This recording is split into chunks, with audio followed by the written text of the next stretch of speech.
There are moments when your body gives up before your heart does. Mine happened on a graduation stage in front of 3,000 people. 1 second, I was gripping the podium trying to deliver the speech I'd spent 4 years earning. The next, the world tilted sideways. The microphone slipped from my hand. And the last thing I saw before collapsing was 2 empty seats in the front row where my parents were supposed to be sitting. 3 days later, I woke up after emergency brain surgery. The first thing I saw wasn't flowers, not my mother crying beside my hospital bed, not my father holding my hand. It was an Instagram photo. My entire family smiling beneath the Eiffel Tower with the caption, "Paris getaway with the people who matter most, finally relaxing." That's when I realized something horrifying. My family didn't forget about me. They chose not to come. Before I tell you how my grandfather exposed the truth that destroyed my entire family weeks later, take a second to like and subscribe if you love emotional family drama stories like this. And comment below, what's the most painful thing your family ever ignored about you? Now let me take you back to where this really started, 4 weeks before graduation. My name is Claire Bennett, 22 years old. Education major, working 2 jobs while carrying a 4 GPA and preparing to give the valedictorian speech at Northwestern State University. Meanwhile, my older sister Olivia was planning a luxury engagement party so expensive it looked like a celebrity wedding preview. Guess which event mattered more to my parents? Spoiler, not mine. The first sign should have been the kitchen conversation. Mom stood at the marble island flipping through wedding catalogs while I reheated leftover pasta after a 12-hour day. "Claire, can you pick up the linen samples tomorrow?" she asked casually. I blinked. "Tomorrow I have my thesis defense."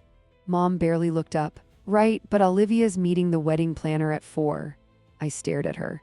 "Mom, my thesis defense determines whether I graduate with honors." "And you'll do great," she replied distractedly. "You always figure things out." That sentence followed me my entire life. You always figure things out. Translation: you don't need care the way your sister does. Olivia walked into the kitchen seconds later wearing a silk robe that probably cost more than my monthly grocery budget. "Mom, should the champagne wall be gold or ivory?" Mom immediately lit up. "Oh, definitely gold." Then Olivia noticed me standing there. "Oh, hey, Claire," she paused. "You're still doing that speech thing, right?" Speech thing. 4 years of sleepless nights reduced to speech thing. "I'm valedictorian," I answered quietly. "Right." She grabbed sparkling water from the fridge. "That." Then she left just like that. I wish I could tell you it shocked me. It didn't. In my family, Olivia was the event. I was the support staff. Later that night, I sat cross-legged on my apartment floor grading practice essays for extra tutoring money while an ice pack rested against the headache pounding behind my left eye. The headache started months earlier. Sharp pressure, blurry vision, random dizziness. But I kept ignoring it because poor overachieving daughters don't really get sick. We just keep functioning until we physically collapse. My phone rang suddenly. Grandpa Walter, the only person in my family who ever called just to ask how I was doing. "Claire Bear," he smiled warmly the second I answered. "How's my genius girl?" And just like that, the tension in my chest loosened. For 20 minutes, I told him everything. My speech, my teaching job interview, how terrified I was of standing in front of thousands of people. And unlike everyone else in my life, he listened. Really listened. Then he asked quietly, "Did your parents help you buy a graduation dress yet?" Silence. That told him everything. "Oh, sweetheart, I'm fine," I lied automatically. He sighed softly. "You sound exhausted." I pressed my fingers against the headache throbbing behind my eye. "Just busy." "Claire," he said gently, "your grandmother left something for you." I frowned. "My grandmother?" Grandma Evelyn died before I was born. I only knew her through faded photographs and stories. "She made me promise to wait until your graduation day," Grandpa continued. "She said one day you'd need it." Something about his tone made my stomach tighten. "What is it?" "You'll see soon." Before I could ask more, my bedroom door burst open. Olivia, again. "Claire, have you seen my dry shampoo?" I covered the phone. "No," she rolled her eyes dramatically. "Whatever. Oh, and Mom says don't forget you're helping set up my engagement party Saturday." No congratulations. No asking about graduation, nothing, just another assignment. After she left, Grandpa spoke quietly. "She sounds exactly like your father did at that age." What does that mean? Long pause, then softly. It means some people spend their whole lives expecting others to carry them. That night, I stood in my tiny bathroom staring at my reflection while blood dripped slowly from my nose into the sink. The headache behind my eye pulsed harder. My vision blurred briefly, and for the first time, I felt genuinely scared. But graduation was only weeks away. So instead of seeing a doctor, I wiped the blood away, swallowed painkillers, and told myself I could survive just a little longer. I had no idea my body was already running out of time. The engagement party started at noon. By 2 o'clock, I'd already rearranged 40 chairs, carried 6 flower boxes, picked up custom desserts, and been yelled at twice by my mother for moving too slowly. Meanwhile, Olivia floated through the backyard in a white satin dress holding champagne like she was already starring in a bridal magazine. That's the thing about golden children. The family protects their energy like it's sacred. Everyone else exists to absorb the pressure for them. "Claire, sweetheart, can you refill the mimosa station?" Mom called across the lawn. I forced a smile. "Sure." My head felt like someone was tightening wires behind my eyes. Every bright light hurt. Every laugh sounded too loud. But nobody noticed because nobody was looking at me long enough to notice anything. The Bennett backyard looked ridiculous. String lights woven through oak trees, an ice sculpture shaped like Olivia and Tyler's initials, live violinist, imported orchids. The floral budget alone probably cost more than my yearly textbooks. 40 guests wandered around complimenting Olivia's ring while I carried trays back and forth like unpaid staff. At one point, Tyler's mother grabbed my arm gently. "You must be the younger sister." I nodded politely. "She's graduating soon," Mom interrupted quickly before I could speak. Some education degree. 4 years, top of my class, valedictorian, reduced to some degree. The woman smiled awkwardly. "Oh, that's wonderful." But Mom had already turned back toward Olivia again, because in our family, attention was a limited resource. And Olivia always got the largest share. By 5 o'clock, the headache became unbearable. Sharp stabbing pressure behind my left eye, my vision blurred every few minutes. I leaned against the kitchen counter, breathing carefully while noise from the backyard echoed through the windows. Then Olivia stumbled inside, laughing, slightly drunk. "There you are." She grabbed bottled water from the fridge. "Mom's looking for you. I need 5 minutes." She finally looked at me properly. "You look terrible." "Thanks. No, seriously." She frowned briefly. "Your face is like gray." I almost laughed. "Maybe because I've been working your party all day." Olivia rolled her eyes instantly. "Oh my God, Claire, don't start." "Start what? Acknowledging reality? You always make everything dramatic." That sentence hit harder than it should have. Because I suddenly realized something. In my family, my exhaustion was inconvenient. My pain interrupted the celebration. Even my suffering needed to stay quiet so nobody else felt uncomfortable. Before I could answer, Mom rushed into the kitchen. "Claire, where are the champagne refills?" "I was just getting them." Mom glanced at me impatiently. "And stand up straight. Tyler's parents are here." Something inside me cracked slightly. Not loudly, not dramatically, just enough to hurt. Outside, the sun started setting behind the trees while guests gathered near the fountain for speeches.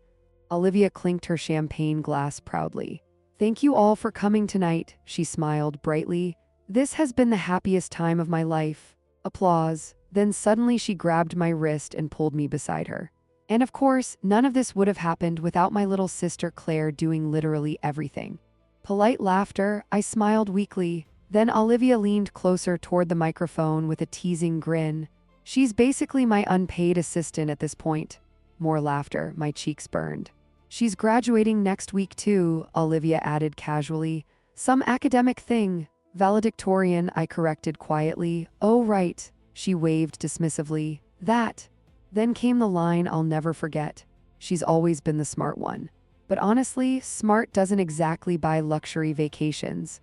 The crowd laughed again, not cruelly. That almost made it worse, just casually, like humiliating me publicly was normal entertainment. I excused myself immediately before anyone could see tears filling my eyes. Inside the kitchen, I gripped the sink trying to breathe through the pounding in my skull.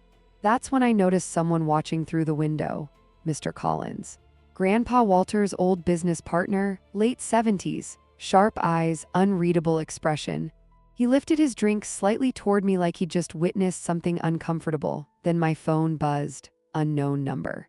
I frowned and opened the message. Your grandfather should know how they treat you. Cold spread slowly through my chest. I looked up immediately. Mr. Collins turned away without another glance. My hands started shaking. But before I could process it, Mom entered the kitchen smiling brightly. Wonderful news, she announced. I wiped my face quickly. What? She clasped her hands excitedly. We're all going to Paris. I blinked. What? Tyler surprised everyone with tickets. She laughed happily. A family celebration trip before the wedding. My stomach tightened instantly. When? Friday night. My blood ran cold. Mom, graduation is Saturday morning. Her smile faltered slightly like she'd forgotten. Oh, you're still leaving? Well, the flights are already booked. I stared at her.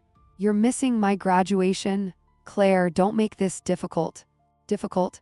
Interesting word considering they were abandoning their daughter during the biggest moment of her life. I'm giving the valedictorian speech. And you'll do amazing. Mom smiled distractedly.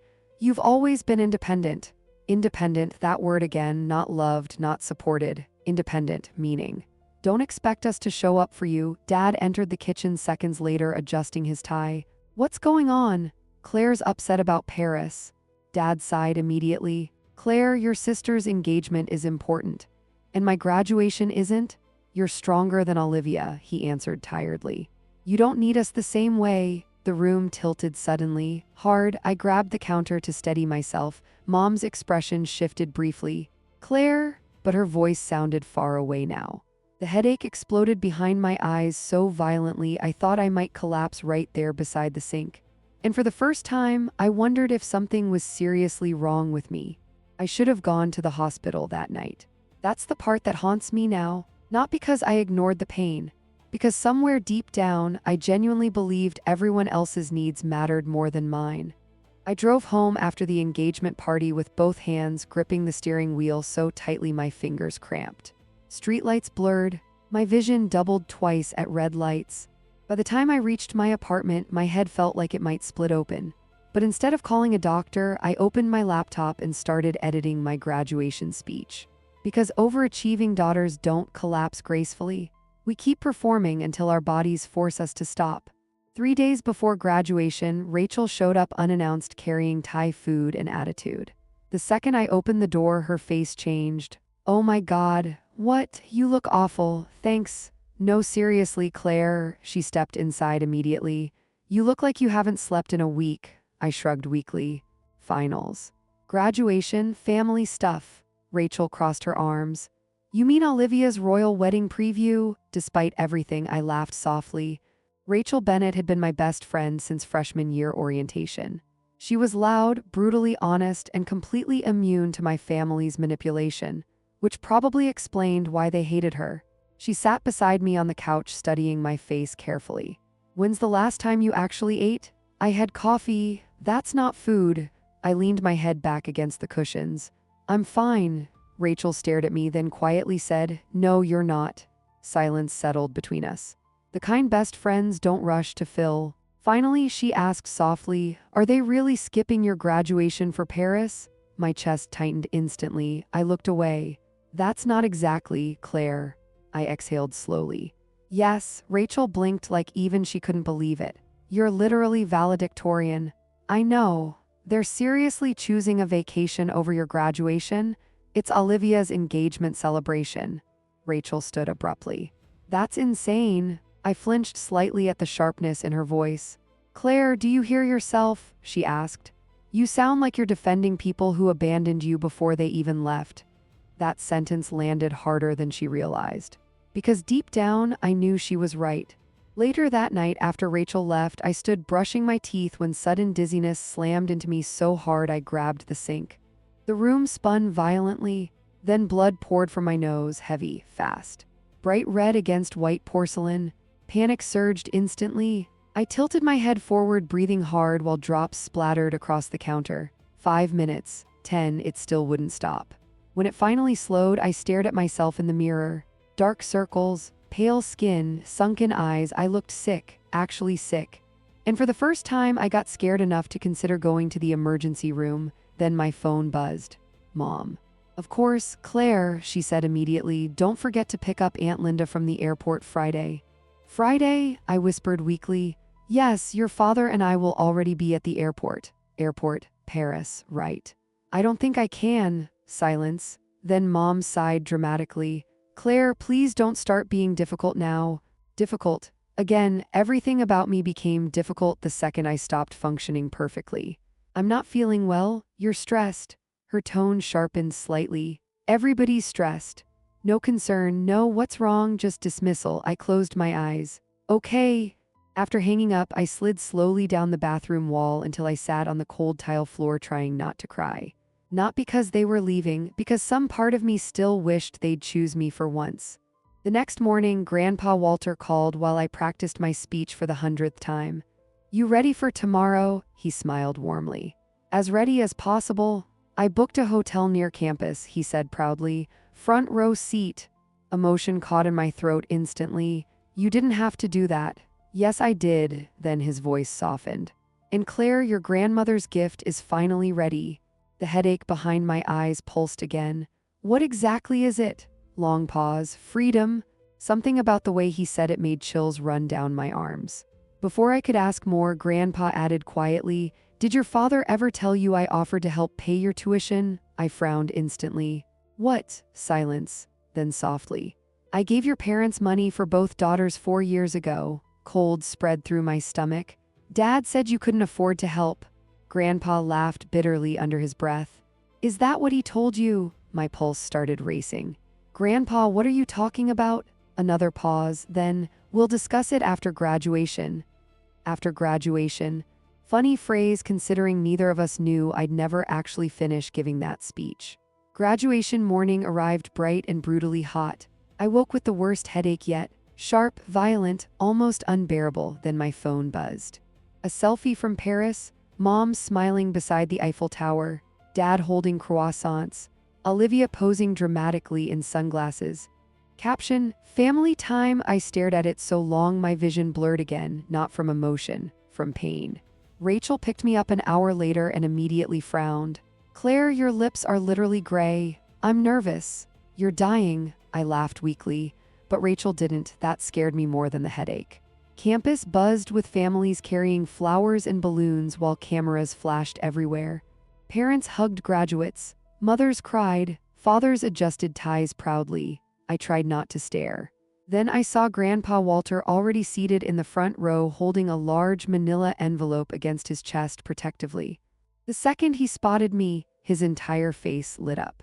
And suddenly, despite everything hurting, I felt okay for just one moment. Then the stage manager approached. Claire Bennett, I nodded. You're up in 10 minutes. 10 minutes, that's all I needed to survive. Or at least that's what I thought.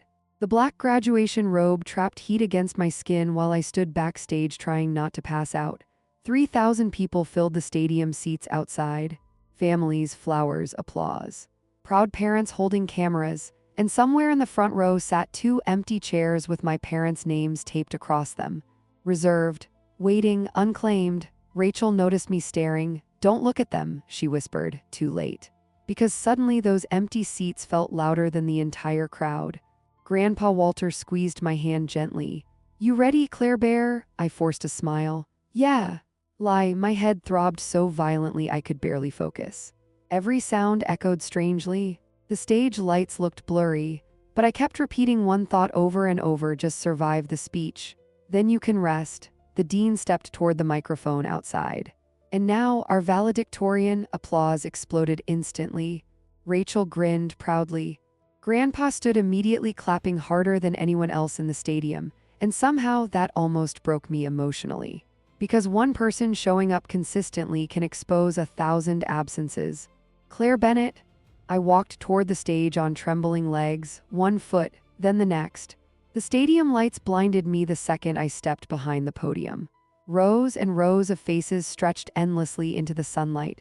Families smiling proudly, parents recording videos, children sitting on shoulders, and right in the center of the front row, those 2 empty chairs.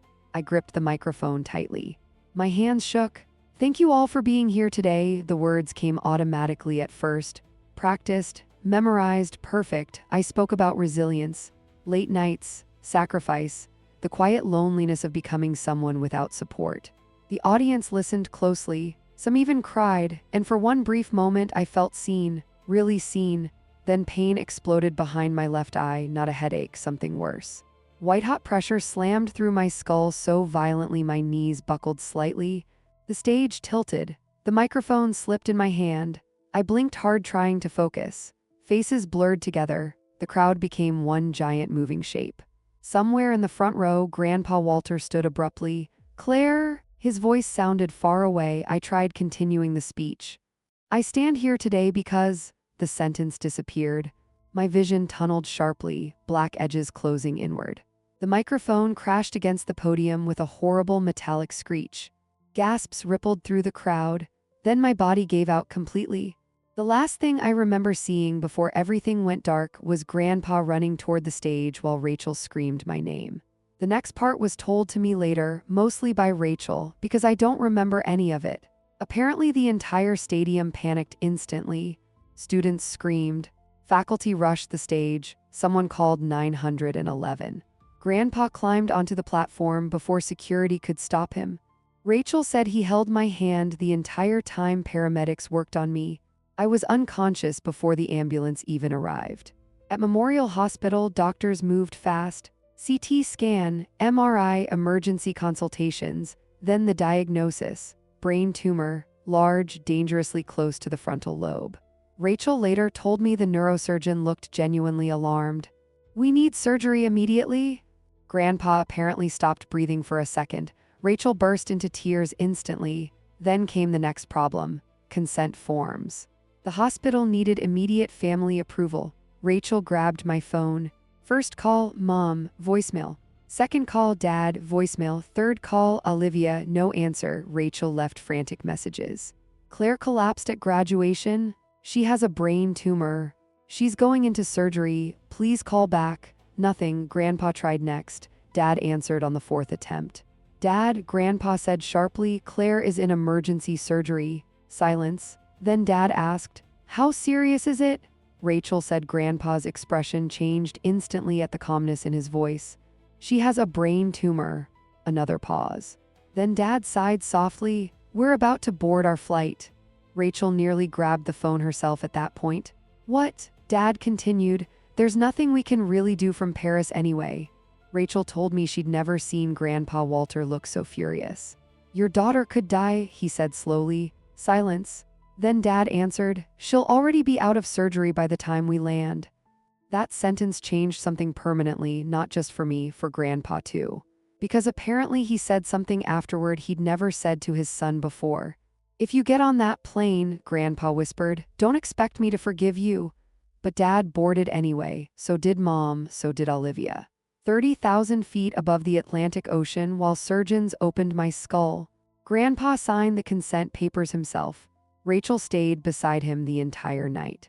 And while my family toasted champagne in Paris, the only people waiting outside the operating room were the two people who actually loved me. I woke up 3 days later. White ceiling, hospital smell.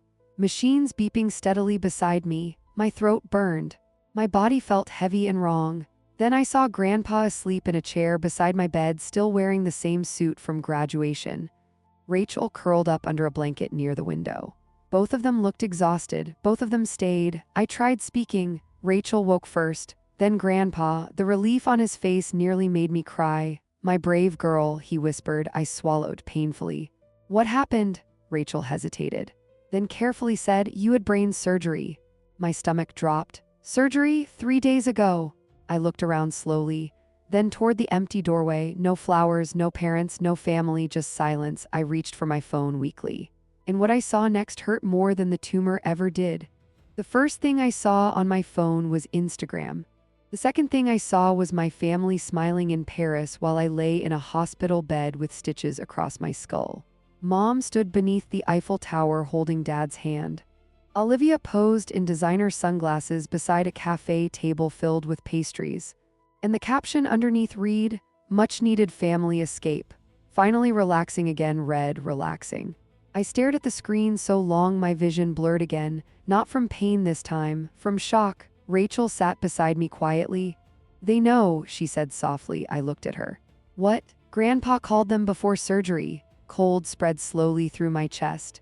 They knew I could die, Rachel's silence answered for her.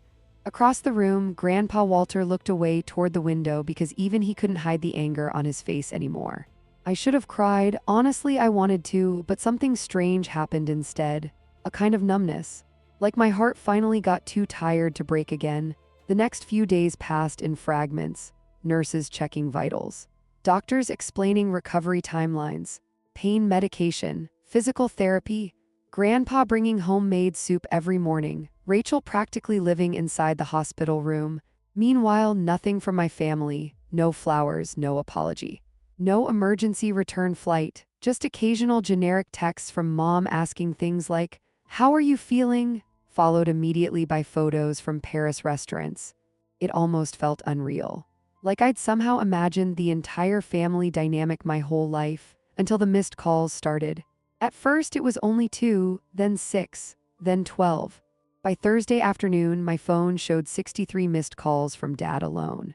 Not one voicemail asked if I was okay. Every message sounded urgent instead. "Call me immediately, we need to talk, answer your phone, important." My stomach tightened instantly, because suddenly I understood. They weren't panicking because they loved me, they were panicking because Grandpa told them something. I looked toward him slowly. "Grandpa," he sighed heavily, "it's time." Rachel quietly stepped outside, giving us privacy. Grandpa pulled his chair closer beside my bed. His hands looked older than I remembered. Veins visible beneath weathered skin. The hands of a man who'd spent years holding families together while watching them slowly fracture anyway. 22 years ago, he began quietly, "Your grandmother Evelyn created something for you." I frowned weakly. "The graduation gift," he nodded. "She called it your freedom account." Freedom account. The phrase sounded almost unreal. Grandpa continued carefully. "Your grandmother believed someday you might need a way to stand on your own without depending on anyone." My pulse quickened. "How much money are we talking about?" He hesitated. "Enough to change your life." Silence swallowed the room. Then slowly, "How much?" Grandpa exhaled deeply. "Almost $400,000. The room tilted again. "Not physically this time, emotionally. That's impossible." "No," his expression darkened. "What's impossible is what your parents did afterward." Cold crept slowly into my stomach. "What do you mean?" Grandpa pulled folded paperwork from his coat pocket, bank statements, copies of checks, dates highlighted carefully. 4 years ago, he said quietly, "I gave your parents tuition money for both daughters." I stared at him. "Dad told me you couldn't afford to help." A bitter smile crossed Grandpa's face. "I gave equal amounts for both of you." Equal. The word hurt unexpectedly because nothing in my family had ever actually been equal. "Olivia's money went toward tuition," Grandpa continued. "And mine." Silence, then softly, "Your parents cashed both checks." I stopped breathing for a second. "What? They used your portion elsewhere." Images flashed instantly through my head. The kitchen renovation, Mom's luxury handbags, the Europe vacations, Dad's country club membership. My chest tightened painfully. "They spent my college money," Grandpa nodded slowly. "I believe they did." I looked down at the hospital blanket covering my legs, trying to process 22 years of emotional neglect suddenly colliding into financial betrayal too. And then came the worst part. "They only came back because of the freedom account, didn't they?" Grandpa's silence confirmed everything. "I told your father during surgery that the account transfers directly to you after graduation." His jaw tightened. "That's when the calls started. Not because I almost died, because they thought they might lose access to money." I felt physically sick. Right then, the hospital room door burst open. Mom entered first wearing expensive sunglasses pushed into perfectly styled hair. Dad followed behind her carrying shopping bags. And Olivia walked in last, scrolling through her phone casually like she'd just arrived at brunch instead of a neurosurgery recovery room. "Claire," Mom rushed forward dramatically. "Oh, sweetheart." She leaned down trying to hug me. I didn't move. Her smile faltered slightly. "You came," I said quietly. "Of course we came," she answered too quickly. 5 days later, silence. Olivia placed shopping bags beside the wall. "You actually look better than I expected," she said casually. Rachel, standing near the window now, looked seconds away from physically throwing her out. Dad finally stepped closer. We flew back as soon as we could. I stared at him, then slowly reached for my phone, opened Instagram, and turned the Paris photos toward him. You looked pretty relaxed yesterday. Dad looked at the Paris photo on my phone like it physically hurt him. For a second, nobody spoke. The hospital room felt too small, too quiet, too honest. Mom recovered first, of course. Claire, she said carefully, we were trying to make the best of a terrible situation. I almost laughed. A terrible situation. Interesting wording considering the terrible situation was brain surgery happening while they drank champagne beneath the Eiffel Tower. You posted vacation photos while I was unconscious. Mom's face tightened slightly. We didn't know how serious it was.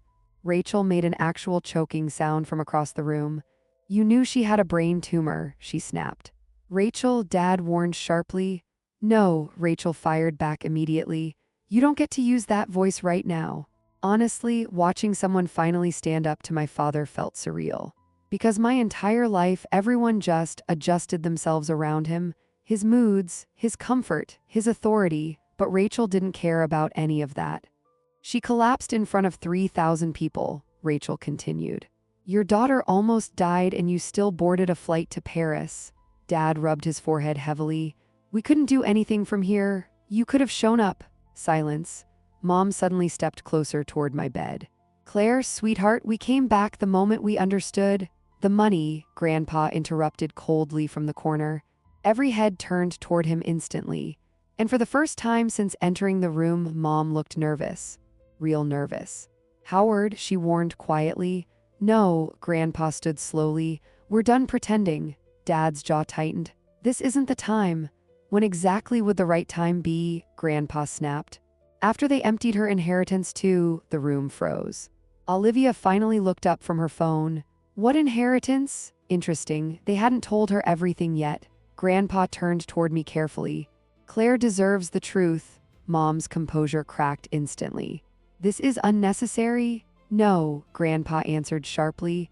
What's unnecessary is watching this girl spend 4 years working herself into exhaustion while her parents stole from her. Stole. The word hit the room like shattered glass. Dad stood abruptly. That's enough. No, I said quietly. Everyone looked at me, and suddenly, for the first time in my entire life, I wasn't scared of them anymore. Tell me what happened. Dad looked away immediately. Mom crossed her arms defensively. Olivia frowned between everyone. What is going on? Grandpa placed the bank statements onto my hospital tray table one by one. I gave your parents equal tuition funds for both daughters. Olivia blinked. Wait, Grandpa paid for my college? Yes. Her expression shifted instantly. Dad told me you paid for it. Another silence, ugly this time.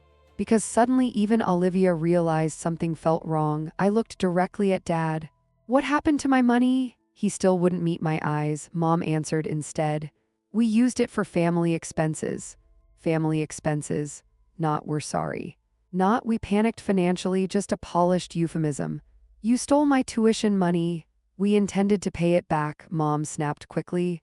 When? No answer. That silence told me everything. Grandpa's voice softened slightly beside me. Your grandmother created the Freedom account because she worried something like this might happen someday. Mom laughed bitterly under her breath. Of course she did.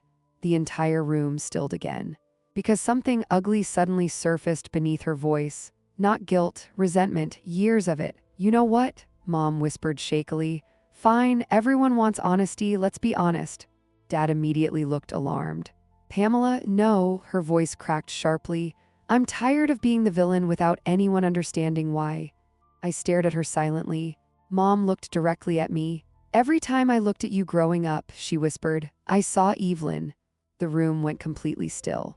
My stomach dropped. What? Your grandmother hated me, Mom said suddenly. 25 years of criticism, judgment, comments about how I wasn't good enough for this family. Grandpa's face darkened instantly. That's not true. She never accepted me. Mom's voice echoed harshly across the hospital room now. And then you were born looking exactly like her. Silence crashed down around us. I genuinely couldn't breathe for a second. She died before I was born. I know that, Mom shouted, then quieter. But every time I looked at you, it felt like she was still here judging me. Rachel stared at her in disbelief. You punished your daughter because she resembled someone else? Tears filled Mom's eyes. I didn't mean to, but she did. For 22 years, all the favoritism, the distance, the emotional neglect, not because I failed her, because I reminded her of someone she hated.